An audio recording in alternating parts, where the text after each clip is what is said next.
Asad Gauss Shaikh हा 7 ते 8 वर्षाच्या मुलाने त्याच्या डोक्यावरनं चाक गेला, तो जाग्यावर मृत्यू झालेला आहे. त्याचा मामा इरफान बागलकोटेने त्यांना घेऊन घरकुलला जात असताना भरघोस वेगाने याला टेम्पो, त्यामध्ये माती, रस्ता कच्चा असल्यामुळे धुराळा उडता दिसत नाही. टेम्पोवाला सुद्धा सावकाश चालवायची गरज आहे. एवढे खड्डे असताना जोरात चालला, त्या धक्का लागला म्हणून ते खाली कोसळला.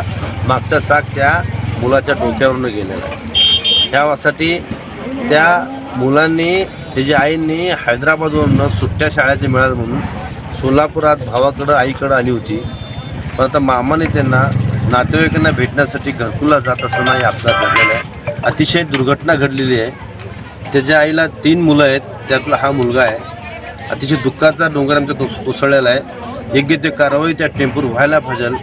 मला तर असं वाटतं टेम्पोला टेम्पोचे कागजपत्र था, अचानक बीच में आया, गाड़ी को पीछे से धक्का लगा, वो एकला गिरा नीचे, उसके ऊपर से चाक पे गई, छाती पर से जाके।